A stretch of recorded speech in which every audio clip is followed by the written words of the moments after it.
culture, curry, cricket. Oh, there's so much to talk about. Like me, if you too thrive on interesting conversations, this is a show you cannot miss.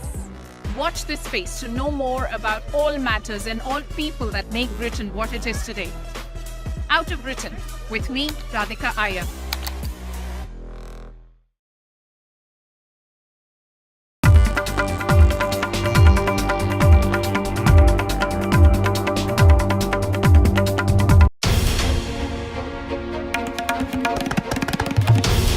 This is NDTV, and you're watching NDTV 24/7.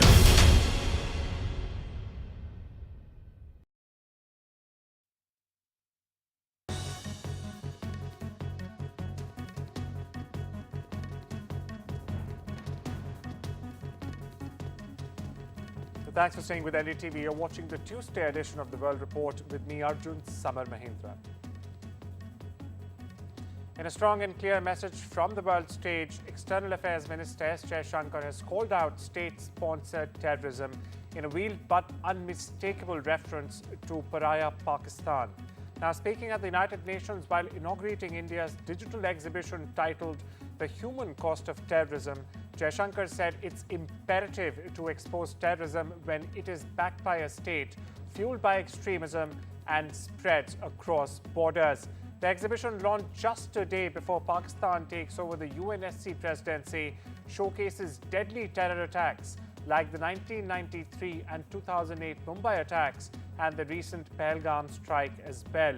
Well, they all point towards Pakistani-based groups. Jaishankar has urged the global community to act and not just remember the victims. Now, this comes as a loud call at the UN: no impunity for terrorists, no tolerance for nuclear blackmail. Listen in. Terrorism is one of the gravest threats to humanity. It is the antithesis of everything that the UN stands for: human rights, rules and norms, and how nations should conduct their dealings with each other.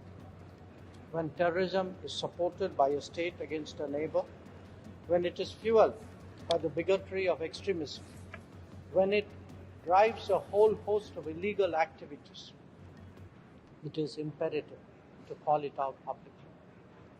And one way of doing so is to display the havoc that it has wreaked on global society.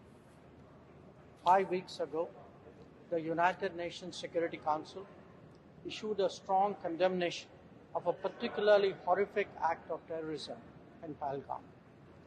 It demanded that its perpetrators be held accountable and brought to justice. We have since seen that happen. What that response underlines is a larger significance of the message of zero tolerance for terrorism. The world must come together on some basic concepts: no impunity to terrorists, no treating them as proxies, and no yielding to nuclear blackmail. Any state sponsorship must be exposed and must be countered. By now, we know well that terrorism anywhere is a threat to peace everywhere. Exhibition at the United Nations was organized by the Indian delegation, and what it exhibited was the human cost of terrorism across various strikes across the world. What India has been highlighting at the United Nations for several years now is the cost that India has also faced in terrorism, and they've tried to highlight that if you don't crack down on state sponsored terrorism in clear indication of Pakistan, then it's a threat not just to India, but also to the region and to across the world as well. Now, we must understand some context here. The seriousness with which countries like even the United States took terrorist groups in Pakistan is relatively recent. Till 2001, Lashkar-e-Taiba was not designated a foreign terrorist organization by the United States. They started taking it far more seriously after the 2001 attacks on US soil, which was the Twin Towers. So Terrorism remains a major topic of concern for India. They've seen more headway, more attention is paid to India now because of what's going on in the world and because India has remained consistent on it. And this exhibition, again, is another point for India to emphasize. And the timing, like you said, is very important because it's next this month, which has just started, where Pakistan takes on the presidency of the rotating UN Security Council. India and US trade talks are in the final phase as there is a race to finalize trade pact by the 9th of July, which is in fact the deadline given by President Donald Trump to pause his tariffs on all countries. Trade talks between India and the US have hit roadblocks over disagreements on import duties for auto components, steel, and even farm goods as we speak. Now, this comes ahead of Trump's July 9 deadline, as I mentioned, to impose reciprocal tariffs and end the pause that he had initially imposed. Now, today, the White House said that a deal with India is, in fact, indeed very close. Listen in to spokesperson Caroline Levitt. The president said that last week, and it remains true. I actually just spoke to our Secretary of Commerce about it. He was in the Oval Office with the president. They are finalizing these agreements, and you'll hear from the president and his team, his trade team, very soon when it comes to India. On China, how do we counter China on that front? Yes, I mean, look, India remains a very strategic ally in the Asia Pacific, and the president has a very good relationship with Prime Minister Modi, as you know, and he will continue to have that. 17 hours since the marathon voting session or the votorama began in the US Senate, the Senate hasn't yet passed Donald Trump's big, beautiful bill that would enact his domestic tax and spending agenda and also add an estimated $3.3 trillion to the national debt over the next decade itself. And no final vote seems to be in sight as well. Now, this comes as Republican leaders continue to grasp for ways to shore up support for President Donald Trump's big bill. While Senate Majority Leader John Thune of South Dakota acknowledged the Republicans are figuring out how to get to the end of the game. In fact, House Speaker Mike Johnson signaled the potential problem the Senate package could face when it is eventually sent back to his chamber for a final round of voting, which was expected later this week ahead of Trump's 4th of July deadline. Meanwhile, listen to what both Democrats and Republican senators had to say. I sure think we do have the votes. I think we cannot let this moment pass to have the largest tax savings in American history. The average American family back home is going to save $1,000 a month when this bill passes. We're going to secure the border. Look, this is President Trump's legacy. If you supported President Trump, you should support this legacy. It's going to allow us to secure the border, not just this year, but for years going into the future. Giving a tax break to the richest people and most profitable corporations is a choice. And paying for it by kicking 17 million Americans off their health insurance is a choice.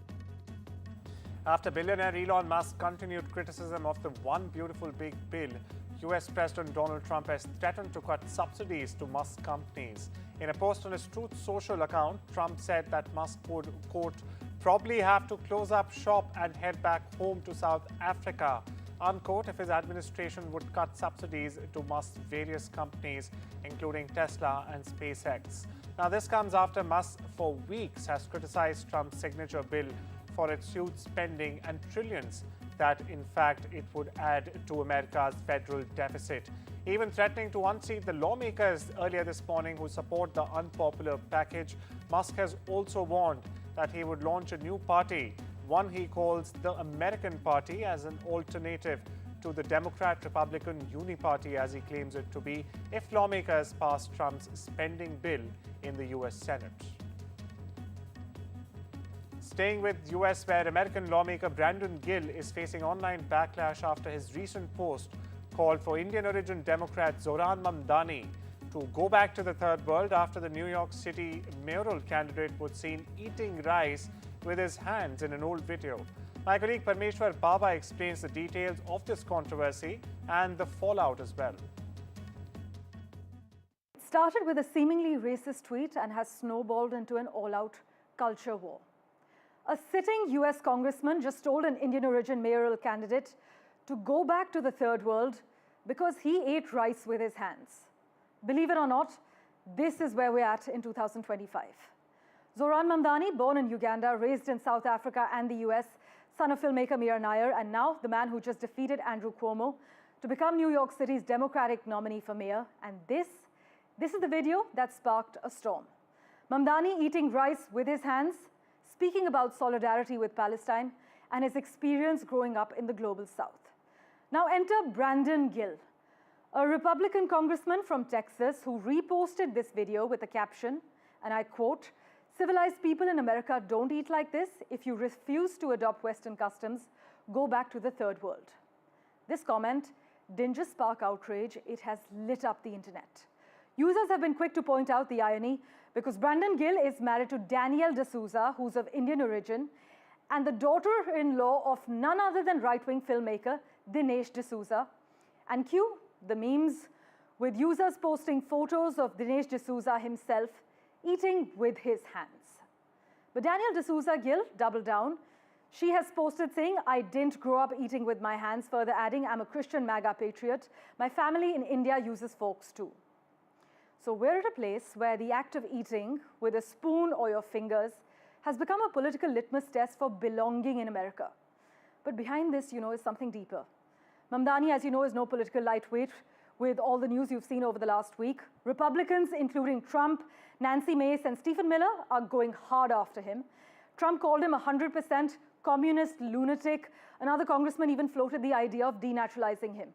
But let's be clear, eating with your hands is not uncivilized. It's tradition in our country, in India, in Sri Lanka, Bangladesh, the Middle East, and frankly across most of human history. So when a politician uses that to insult an opponent of color, it's not about table manners, it's about race, it's about power, and it is about exclusion. Fulfilling his promise made to Syrian President al-Shara in Saudi Arabia, US President Donald Trump has signed an executive order ending US economic sanctions on the country. A move that is likely to unlock investments in the country more than 6 months after the overthrow of former President Bashar al-Assad. Now, Trump's presidential order offers sanction reliefs to entities critical to Syria's development, the operations of his government, and, of course, the rebuilding of the country's social fabric. The Syrian government, meanwhile, has been under heavy US financial penalties since before the outbreak of the civil war back in 2011, almost 14 years now. However, this order does not rescind sanctions imposed on ousted former President Bashar Assad, his top aides, family members, and even officials who have been accused of human rights abuses in the country by Washington. Donald Trump's DOGE-led move to cut most of the US funding towards foreign humanitarian aid could very well cause more than 14 million additional deaths by 2030. In the next 5 years, that is, latest research published in the Lancet Medical Journal has revealed. Now, this includes over 4.5 million children under the age of 5 years, or around 700,000 child deaths per every year. Now, the funding cuts risk abruptly halting and even reversing, in some cases, 2 decades of progress in the health among vulnerable populations, the study has found. The report comes as dozens of world leaders are meeting in Spain's Sevilla this week for a United Nations-led aid conference, the biggest one the world has seen in a decade. Roughly 5 years since the Beijing-imposed national security law took effect, Hong Kong's last active pro-democracy party has been dissolved, the third such opposition party to be disbanded this year alone. The League of Social Democrats, an almost 2-decade-old or 20-year-old opposition party known for its street protest, has said it had made the decision after careful deliberation and to avoid consequences for its members. While authorities claim the national security law was needed in Hong Kong in order to restore order after a year of violent protests in 2019, critics still argue it is being used as a weapon to, in fact, demolish institutional opposition in the city. Shifting focus to the Russia-Ukraine war now, as Russian forces advance in their latest offensive against Ukraine, Moscow's forces claim to have seized all of Luhansk area, one of the 4 key regions Russia illegally annexed from Ukraine in September 2022. It's now become the first Ukrainian region to be fully occupied by Russia after more than 3 years of the grinding war that still, in fact, is continuing. Now, Russian forces have also captured a village in the Ukrainian region of Dnipropetrovsk for the first time in their 3-year offensive. Meanwhile, Russia also claims striking Ukrainian Navy's fuel supply facilities, production assembly and storage sites for attack drones and ammunition depots in the past 24 hours alone. Meanwhile, a man who started a wildfire and then fatally shot 2 firefighters and wounded another in North Idaho has been identified as a 20-year-old transient who attacked the first responders after they asked him to move his vehicle, the sheriff said Monday. Now, the accused, named Wes Rowley, was living out of his vehicle, had once aspired to be a firefighter himself and had only a handful of minor contacts with the area police. Meanwhile, officials have now announced the names of the firefighters killed and injured in the shooting. 2 veteran firefighters were killed in the shooting, while a third remains in critical condition. As we get you this bulletin, viewers, Rowley later killed himself, the sheriff said. Meanwhile, listen into what the authorities have to say on this gruesome incident. It saddens me to announce that Battalion Chief Frank Harwood, 42 years old, has been a member of our department for 17 years, passed away in the line of duty yesterday. Chief Harwood is married, has 2 children. He is also a former Army National Guard combat engineer, so he's a veteran as well. US President Donald Trump will host Israeli Prime Minister Benjamin Netanyahu for talks at the White House next Monday. Now, this comes as the US leader has begun stepping up his push on the Israeli government to broker a ceasefire and a hostage agreement and bring about an end to the war in Gaza. Now, the trip will be Netanyahu's 3rd to the White House since Trump returned to office in January and comes weeks after US struck key nuclear sites in Iran amid ongoing hostilities between Tel Aviv and Tehran in West Asia.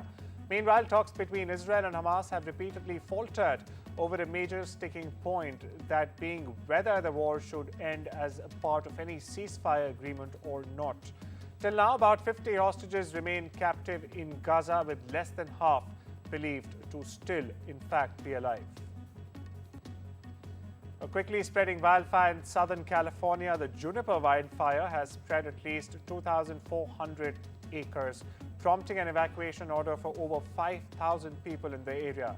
So far, 30% of the fire has been contained successfully. Meanwhile, the fast-growing wolf fire has also quickly grown to more than 2,400 acres itself. Now, this has forced evacuations and road closures in the area as well.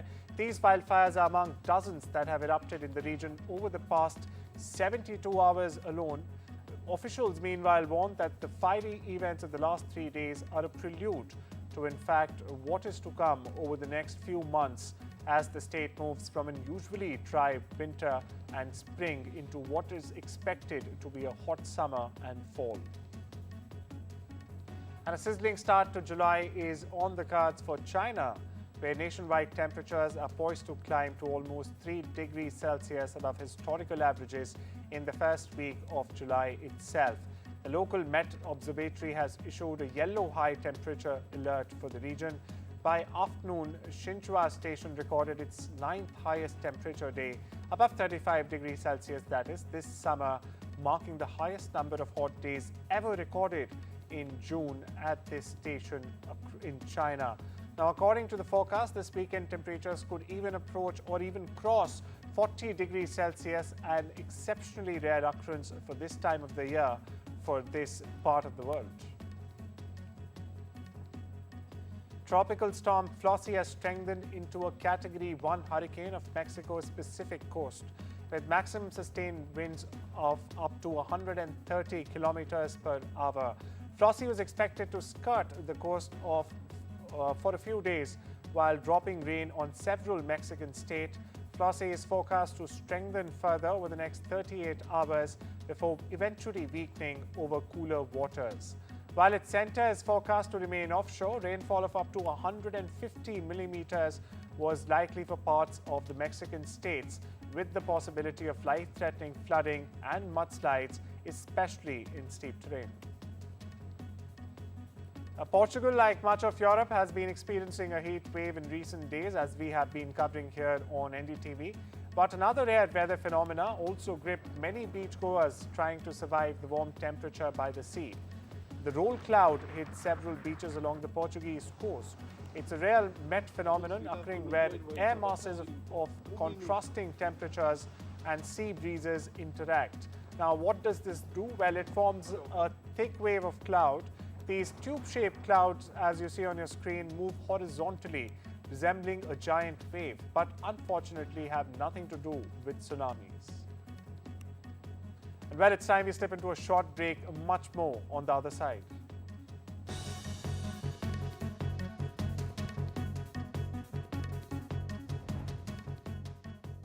Ladies and gentlemen, Britain hasn't been so great of late because the country hasn't been eating enough Weetabix. Makes sense. I've been eating croissants. To whoever's in charge of fixing potholes, VAR, and drivers who park like this, we must say, have you had your Weetabix? Discover the finest quality made-to-measure blinds, shutters and curtains at Blinds Direct. A huge selection of beautiful window dressings to suit every room. Handmade here in the UK with a 5-year guarantee for your peace of mind. Order your free samples today and choose your perfect design. Exclusively online, delivered direct to your door. Shop now for 30% off selected products at Blinds Direct. Create your dream home with blindsdirect.co.uk. I've been thinking, I want to plan my funeral so it feels more like a celebration. My parents always said I was born dancing. I just love it. Bhangra, disco, even line dancing. So when my time comes, I want to have music, dancing, the lot. With over 150 years experience, you can count on Co-op Funeral Care to help you pre-plan the funeral you want. To find out more, visit Co-op Funeral Care or give us a call. I'm in. Okay, now, you can have a great first day. I promise, all right? Give me that. Your donations helped 3D print his heart to guide his surgery and saved his life with a groundbreaking innovation.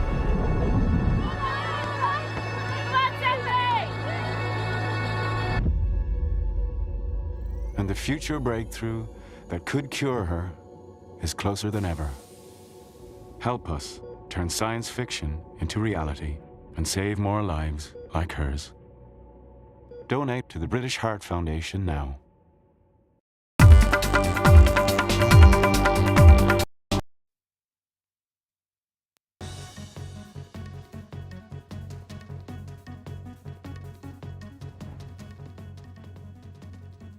Welcome back. You're watching The World Report on NDTV. Viewers, India is on the brink of a satellite-based internet revolution. Dr. Pawan Goenka, chairman of InSpace, or India's space regulator, has confirmed that SpaceX Starlink is close to securing final approvals in the country. With OneWeb and SES also in the mix, rural and remote regions could soon gain high-speed connectivity from the space. Meanwhile, NDTV science editor Pallav Bagla has the details for you.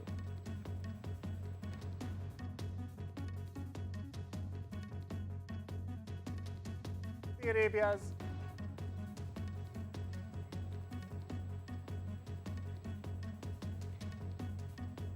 In the world of sports, Saudi Arabia's Al Hilal have sent English giants Manchester City crashing out of the Club World Cup, snatching a shock 4-3 victory in extra time, that too in the biggest upset of the tournament so far. The match finished 2-2 at full time on Monday, but at the end of an eventful extra time, Marcos Leonardo grabbed the winner and pulled off one of the greatest wins in Middle Eastern football history, as it's being hailed now. The Saudi club now advance to the quarterfinals of the tournament, where they will face Brazilian club Fluminense, ensuring a non-European team will reach the last four. Former Indian cricket captain Mahendran Dhoni has filed an application to officially register the trademark Captain Cool. Well, it's a moniker he attained due to his calm demeanour during stressful moments of cricket matches. The trademark application was filed in June 2023 and was accepted and advertised by the Trademarks Registry Kolkata office in June this year. The trademark was in fact published in the journal on the 16th of this month to invite objections. If no objection or opposition is raised to the trademark by anyone within 120 days or around 4 months from June 16, it will very well be granted. Members of the British rap punk duo Bob Dylan have had their visas revoked by the United States and are also under investigation by local police after leading a crowd to chant "Death to Israel's military" at a UK music festival this past week. Well, on Monday, US Deputy Secretary of State Christopher Landau said that the State Department has revoked the US visas for the members of the Bob Dylan band in the light of their hateful tirade at the Glastonbury, including leading the crowd in death chants. Meanwhile, a criminal investigation against the band has also been launched by UK police over the performance at Glastonbury on Saturday. Here's more. Foreigners who glorify violence and hatred are not welcome visitors to our country. Now, we've stated that when it comes to how we vet people, if they are going to be coming here to be helpful, to be nice people, to be great tourists, or if they're coming for other reasons, that every sovereign nation has a right to decide who's going to come to this country.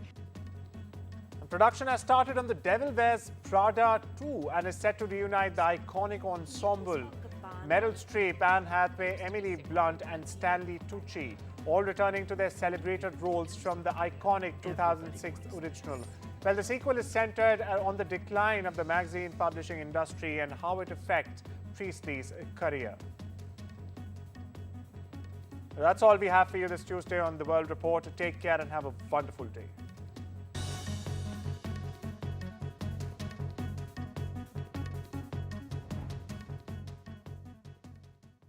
How long's it been then? We met about 8 years back. What? Yeah, serious relationship.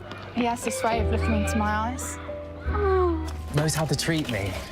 Gentle, considerate. Did I tell you he owns his own business? I think he's going to pop the question. Better or worse? Better. Our opticians and audiologists own their stores, so your care is their business, which can make them rather popular. Apparently, he's seeing half the town. Book an appointment today. So my friends commented that I was looking so good and asked if I had something done. When I saw the results, I thought, wow. New No. 7 Future Renew Night Serum. Reverse visible signs of skin damage at night. Look, just a tiny tweak to my night routine. Wow. 100% clinically proven results. New No. 7 Future Renew Night Serum. No filler, no filter, just results. Now that retirement's here, it's time for me to focus on the things that really matter in life. Like making sure my family can manage funeral costs when I'm no longer around. Which reminds me, Welcome to British Seniors, the UK's #1 rated provider of over 50s life insurance. Hi, I'd like a quick quote, please. No problem. We're proud to offer our seniors lifetime guarantee. With 100% of claims having been paid, we guarantee your premiums will never go up and that you'll speak to one of our specialists in the UK. UK residents aged 50 to 80 are guaranteed to be accepted. Depending on your age, your loved ones can get a cash payout up to £10,000. That money could help cover my funeral costs or be a gift for my grandson. I'll do it. Plus, when you sign up, you'll receive a £135 gift card and free 24/7 GP advice and health services. Be proud to protect your loved ones with British Seniors. To get a free life insurance quote today, call our UK team on 0800 881 5090 or visit britishseniors.co.uk. Protect your dog from fleas and ticks for 1 month with an easy-to-give chewable tablet. Front Pro from the makers of Frontline, because nothing should come between you. As a dad, I know life's unpredictable. It's all fun and games until it's not. You okay? I want my kids to always be looked after. That's why I'm not putting things off anymore and protecting the life we've built by calling Smart Insurance. Hi, how can I help? Hi, I'd like a quick quote, please. OK, you can choose a benefit amount up to £750,000 depending on your age. Brilliant. If you're a UK resident aged 18 to 64, you can apply with just a few health and lifestyle questions. For £250,000 of cover, the price starts at just £14.77 a month. That's less than I thought, and could help my wife pay off the mortgage. With our Smart Family Guarantee, you'll have peace of mind. That's good to know. You'll also receive a 100% advance in the event of terminal illness. And 10% cashback on your first year's premiums. That's the Smart Cashback. Plus, you get your choice of a £125 gift card. Protect the life you've built the smart way. To get a free life insurance quote today, call our specialist UK team on 0800 977 6797 or visit smartinsurance.co.uk. John from work said it's a lovely hike. Right, Rosie, can I have the boots bag? No, I meant the hiking boots bag. Did we not bring it? Discover new beauty must-haves at Boots. That's your summer sorted. How long's it been then? We met about 8 years back. What? Yeah, serious relationship. He has this way of looking into my eyes.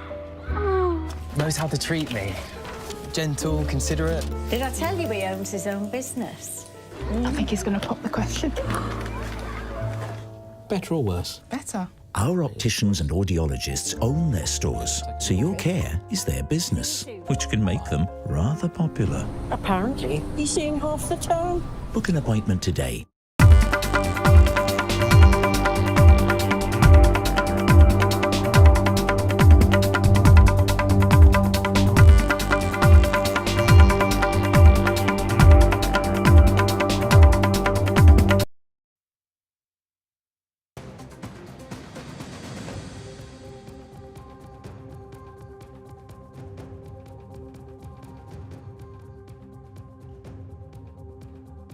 Hello and welcome. You're watching India Global. This is a show that gets you all the big stories that we are tracking from India and around the world. But first up, as always, we start with the headlines.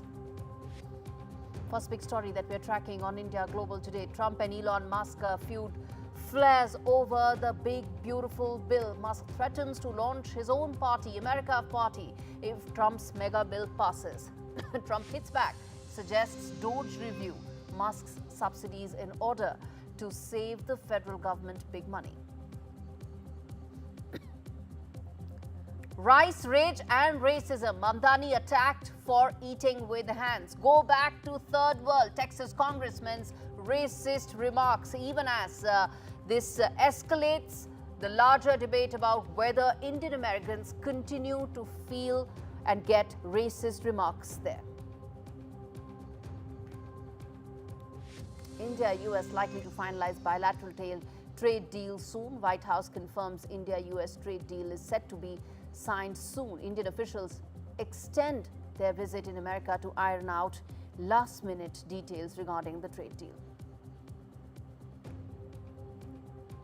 International Crimes Tribunal set to hear charges against Bangladesh's former Prime Minister Sheikh Hasina. She has been charged with crimes against humanity for her role in the violent mass protests in Bangladesh last year. And Starlink nears India launch as SpaceX clears key hurdles.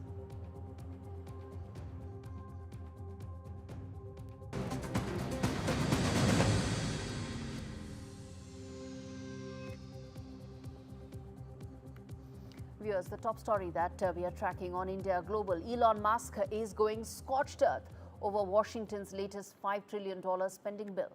In fact, he's calling it insane and warning that if the bill passes, he will launch his own party, a brand new political party, the America Party. In a fiery post on his social media platform X that he owns, Elon Musk slammed both parties, that is the Democrats and the Republicans, and termed them as uniparty, essentially saying they're both extensions of each other, and branded Congress the Porky Pig Party. He says any lawmaker who votes for the bill, which bill is this? This is the big, beautiful bill, which actually has almost the entire Donald Trump's political capital invested in it. He says that that bill should, anybody who supports that bill, their heads should hang in shame, and promises to bankroll primary challengers against them in 2026. Musk, who's already spent nearly $300 million backing Trump's campaign, now appears to be turning against him. But Trump is firing back. He claims Elon Musk's outrage is really about losing the subsidies with regard to EVs, the electric vehicles, and said Tesla would not survive without government support. However, Elon Musk denies it's personal, calling the bill as debt slavery and warning it could very well bankrupt America. In his words, all I'm asking is that we do not bankrupt America. This is what Elon Musk said. He is now threatening to challenge nearly every sitting Republican who supports the bill. Now, why is it going to come 2 years? Remember, elections take place every 2 years when it comes to the House of Representatives. The senators have a 6-year term, but the House of Representatives churn every 2 years, which is why next year, when the midterm elections come, Elon Musk is saying that he's going to not back anybody who is supporting this bill. And July 4th is the deadline that the Republicans have set for passage of the bill. It could in fact light more than just fireworks in DC. Musk says this fight isn't over. If Congress passes the bill, he's launching his own party and promises that they will lose their primary if it's the last